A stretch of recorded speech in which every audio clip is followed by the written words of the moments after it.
What's up, guys? We're back, and we're gonna blast the shit out of a video game. We're here to get our Metal Gears to rise. Yes, because we have to get it solid first. Oh, they've been solid, but now we have to... And then we're gonna get our snake eaten later. Yeah, later we'll have our snake eaten. This is an right awkward thing. Right now we're getting our shit rising. And then the sequel to this is gonna be Metal Gear releasing everywhere. Metal Gear Solid 5 Snake release. Snake's release. I can see that happening. So there we go. Metal Gear Rising. We're going to... we haven't played much of the game. Just like the introduction. Let's play throughout New game. the whole wonderful game. New game. Yes. Blah, blah, blah. Yes. Yes. Start off on normal. Play Revengeance. Fuck you. Revenge. I'm not that good at the game yet. We're going through normal. So we've been pretty much anticipating this game. No, fuck tutorial. We don't need it. We already tried it. It's nothing special. We've been waiting for this game ever since it was announced. No, I haven't, because when it was announced, it was a Koji Pro game. I was so excited. And it was like, whatever, a riding game, I guess, don't really care. And like, all the footage they showed was like him at a table slicing up watermelons. Slicing up watermelons. There's like one action sequence of him like... control your blade, blah, blah, blah. Where he like cuts down pillars and they fall on people and shit. Yeah. However, I don't know, just like I don't really have any faith in Koji Pro Productions after Metal Gear Solid 1. So it kind of didn't mean much to me. Yeah. And then they're like, oh, it's going to fill in the blanks of what Raiden was doing before Metal Gear Solid 4. I'm like, I don't give a fuck. So this actually happens before Metal Gear 4? Nope. But it's after now. When Platinum Games took over, okay, they asked to have more control over the story. Like, Kojima still approves the story and all that shit, so it's like they don't have like complete liberty. But they requested to set this game's story 4 years after Metal Gear so they Solid can do 4. more, wouldn't be as yeah, limited by. They wouldn't like have to like try to keep up with like canon or like, you know, they just want to be able to do whatever they wanted and like not have it. You know, it's Platinum Games. If they want shit to not make sense, they need to have that ability.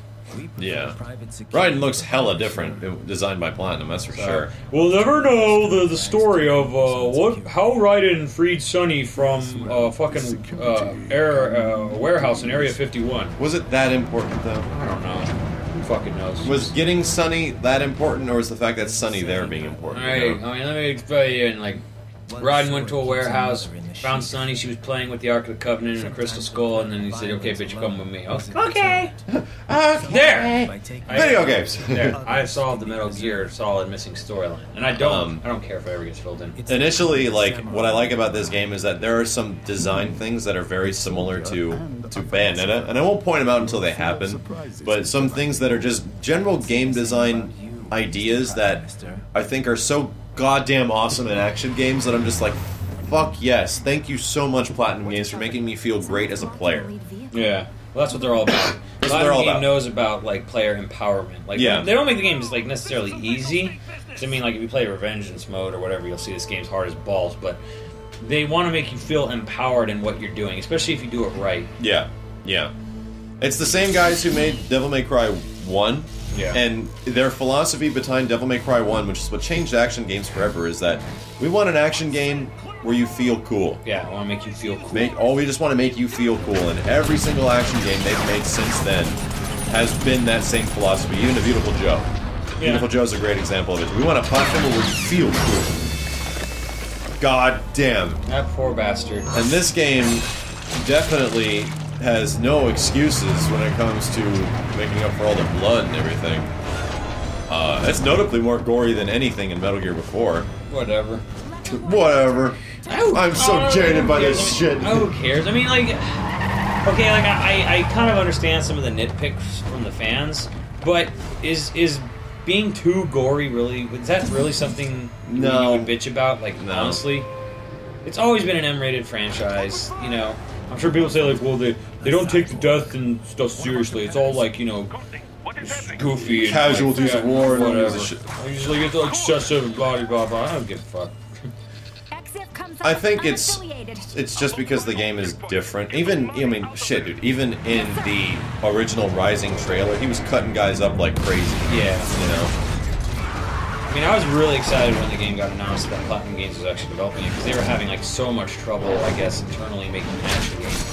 And I guess there were rumors forever that Platinum Games was going to take over. fucking truck wall. Turned out to be completely true. And I remember when I heard that, I was like, oh my god, oh my god, oh my god, we're finally gonna get a good Metal Gear game again. Yeah. Yeah.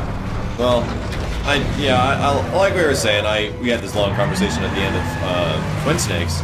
I did like the other Metal Gears. I didn't hate the games at all, but there's very little game to those games. They weren't like horrible production values or anything like that. No, you know, it wasn't like top-notch production. It wasn't values. like Aliens, where it was just like a fucking mess and broken ass game. They weren't broken or anything. They just, to me, they were just not fun anymore. Oh my god, Raiden, why are you so goddamn badass? And I didn't give a shit about the story. Like, I don't know. I just felt like Kojima shit the bed with the story at post Metal Gear Solid.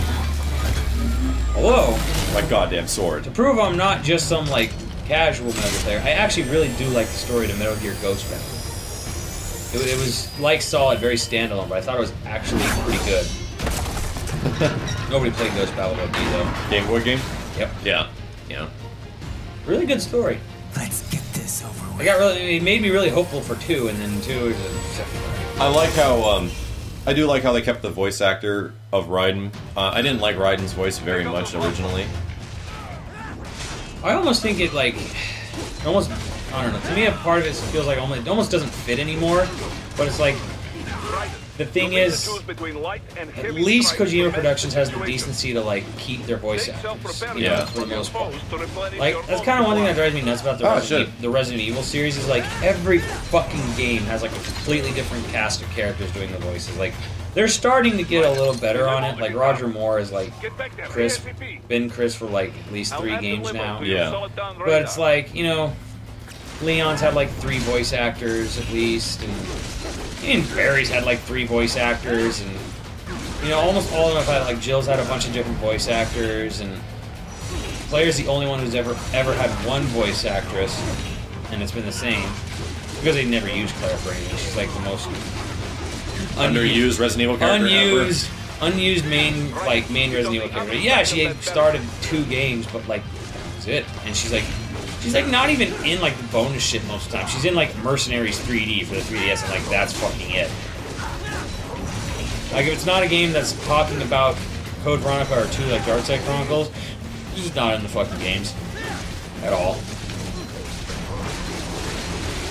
Oh my god, my ninja feet chop you up. You wanna know a funny story about her voice actress? She actually worked for Capcom in like part of the localization department. Yeah. And during the translation of Mega Man X4, she renamed all the boss characters. Oh, we talked about this before. I was like, super fucking weird. Yeah, well, she did it for her fiance or husband or boyfriend. I'm not sure how, what the status was. I think it was her husband. Her husband was a huge Guns N' Roses fan. Yeah. So she just named him after Guns N' Roses songs or some shit like that. Or she named him after the band members of Guns N' Roses. And I mean, I don't know how that sits with Mega Man fans. Maybe they're like fucking pissed or something. Like, it's not the original names. It's like, yeah, but neither is Mega Man really. So it is weird how they use in-game. Actually, I don't mind it. They use in-game assets for their CG cutscenes. Yeah, but it's like you can tell because I mean this might be pixelated. It might be because we're playing on the Xbox version. It's like way more compressed than it would be on like say PS3. Holy fuck, it's a Ray. Although I think we've discovered from PS3 and Wii U games that that's not really true. They still just compress the fuck of it for no fucking reason. Oh my god, Red Ray. Red Ray. I did like the design of Rays. You did? Cool. Yeah. They're kind of like. They're just. I like that it was just different. Okay, in this game, I don't care because this game clearly doesn't give a fuck. But like in Metal Gear Solid 2, when like they were trying to be all super serial about their storyline still. Yeah. And then you see this God. thing.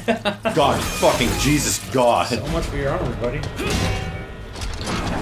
Giant ass meat cleavers from hell. Sweet. Dude, this game loves its dismemberment. What's all that? Yep. Oh god.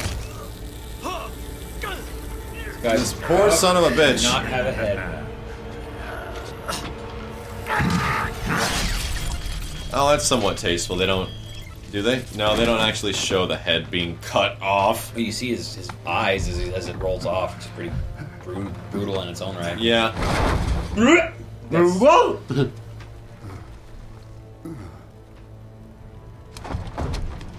Oh no, he kidnapped Obama's dad. Stop! That's not Obama. No, it's his dad. He's in Africa. Shit. Senior Jack.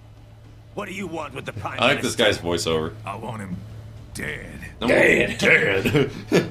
Nothing personal, of course.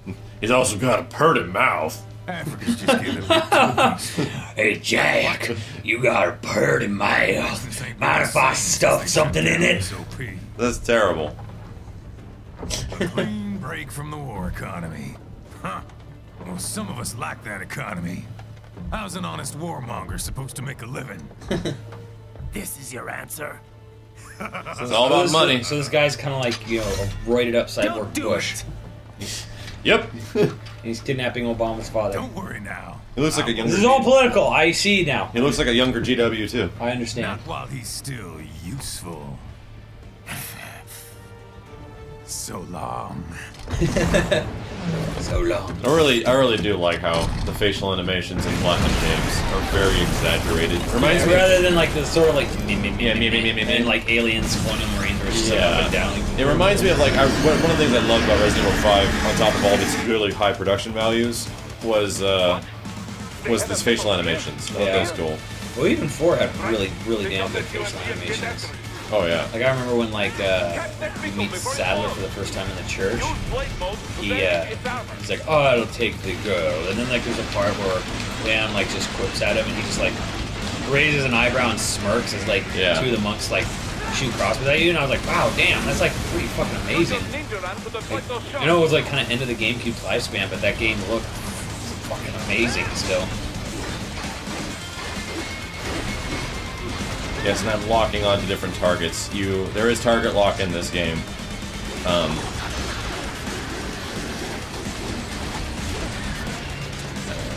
The Ray animate's cool here. I mean, like I said, originally I just didn't really like the design, because I'm like, it didn't look practical in real life at all. Oh, Jesus. How the fuck is that thing even standing up? Like, realistically speaking here. Metal Gear. Magic. And then, like, after you see the Ray for the first time, like, Ocelot shows up, and he's like, and like, Commander Dolph or whatever, is like, what? You mean the Lolly-Lay-Lulo? And I'm like, Lolly-Lay-Lulo. what the fuck is this? The fuck is the Lolly-Lay-Lulo? Jesus! Like, well, that was a little out of left field. They're starting to quote Sound of Music now. Like, what the fuck? Like, no, you gotta understand, that was the code name for the Patriots, so they wouldn't know that they're talking about them. So they said Lolly-Lay-Lulo instead of Patriots. I'm like, that is the dumbest fucking excuse ever.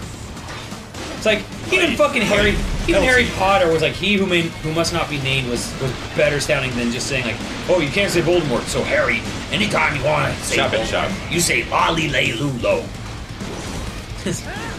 Lolly-Lay-Lulo. What? I don't like Metal Gear Solid 2. This thing is getting fucked up right now. You know what I like? This game. At the moment, this game is pretty fucking good. And I think I like it because it is a game. Get the fuck out of here. Parried his fucking... The fuck out of here. I have played Third Strike, sir. I know what a parry Parried is. his fucking foot stomp. Pretty tits. Will do, sir. Oh, Jesus. I almost pressed the wrong button. I actually was going for regular parry. Oh, I love dynamic music in games so fucking much. Get the fuck out! Don't like it? Get the fuck out.